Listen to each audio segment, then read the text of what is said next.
Joined by Dave Hoffman, the CEO of Dunkin, and Ethan Brown, CEO of Beyond Meat. Thank you both so much for being here today. Thank you. Well, thank you for having us. Dave, I'll start with you. You are a first mover in the U.S. with this new sausage product launching in Manhattan today. Why is now the time to get into the plant-based meat game, and why partner up with Beyond? Yeah, you know, Ethan's been a great partner with me, and look, I met him even before the IPO. We developed a great relationship. I really believed in what he was doing. He can talk about the science, but it was all about clean ingredients, clean process, and we just hit it off, and we felt like this is the right thing for us to do. Dunkin is all about democratizing trends, just like we did with espresso, and this is one of those that we're very proud of and excited about.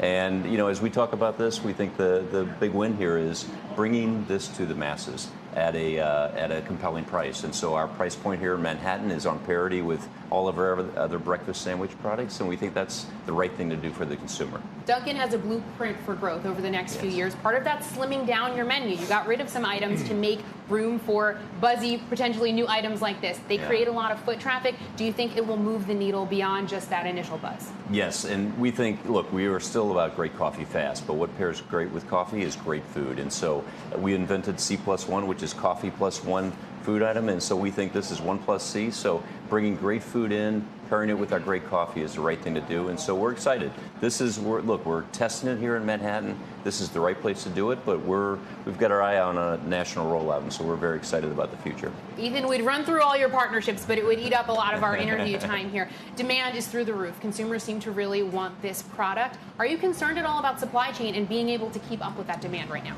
No, thanks. So, you know, we're really fortunate that we went through a pretty tough supply situation about 2 years ago and a little bit over last summer, where consumers really surprised us with the level of interest in the product and plant-based meat that we were creating.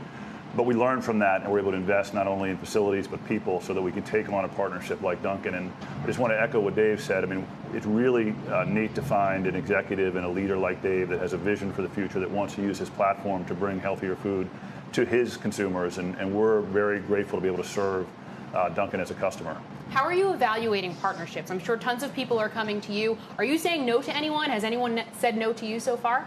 Yeah, so we're really focused on finding that leader that wants to show the courage to be the first mover, to get into the market in a category that hasn't seen this type of innovation. And so Dave and Dunkin really demonstrated that. And the idea that we're going to take this product and make it accessible to people, provide the same cost structure, the same pricing structure to people, so that you don't have to be uber wealthy to enjoy something that's so good for you, that's great for the planet. You know, it takes a lot of money to buy a Tesla. It takes $4.29 to buy this. And you can basically be making the same statement about who you are, what you care about, where your values are. So I'm really indebted to Dunkin for taking this step with us. Reports today had the Chipotle CEO, Brian Nichols, saying it's too processed to use at their restaurants right now. How do you respond to that? Yeah, so I think everyone's got to make their own decision. Every QSR has to decide. Every quick serve restaurant has to decide. But, you know, I have such confidence and belief in our system, in our process. And it's really a tale of two processes. Do you want to take protein directly from plants and convert it into meat? Or do you want to take all those plants and run them through an animal and then convert that animal into meat? We believe our process is very clean. We're very proud of it. We welcome anyone who wants to come to our facility for a tour to do it at any time. You don't need to call ahead. We're not going to screen you. We're just going to allow you to come through and see how we make what we make. Dave, you mentioned the sandwich is about $4.29. We talked a lot about the consumer. What's your read on the consumer from where you sit right now? You know, today look, it's a very strong consumer. Wages are up, unemployment is down, so it's a strong consumer. It's not maybe as strong as it was in recent months, but it's still very healthy, and we see that, and we see this. The excitement around this launch today has just been tremendous, and again, we expect big things out of this test today, and we expect big things when we go live and launch it across the nation. Either of you concerned at all about any pushback on meatless marketing being called meat? Some states are now banning that. Does that signal any trouble ahead? No, I don't. That doesn't concern us, right? We're going to put out the best product. Look, it's a great product for the consumer. It gives them choice. We believe in all the benefits around health and the environment, but it's a damn good product. So we just stand by how good it is, and we want to do right by the consumer. I'd say the same thing. We really are here to serve the consumer. The consumer wants this. The consumer is very comfortable calling our products plant-based meat. You know, I think it'd be a tough thing for the government to get in the way of that. We're very happy with what the consumer is doing and how they're reacting, and our relationship with the consumer is great, and we're going to keep it that way. Analysts say that if a major player like a McDonald's were to get into the burger space, you'd be best positioned to be able to keep up with that supply demand. How do you respond to that? I just think we're day by day working with the customers that are expressing interest, and this Dunkin relationship is a great one. It's a very, very large chain. It's part of the fabric of our communities. It's part of the fabric of this country. I grew up, consuming Dunkin, and my kids are doing the same.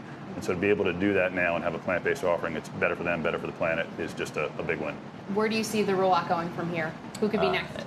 I think we're going to take it national after this. So I see this being successful. And look, we co-created something that was very proprietary just for Dunkin. We worked and we did that together. And hey, look, I think this is going to be a partnership for years to come. Yeah, absolutely. Dave Hoffman, Ethan Brown, thank you both so much. We really appreciate it. Thank you. Thanks for having us.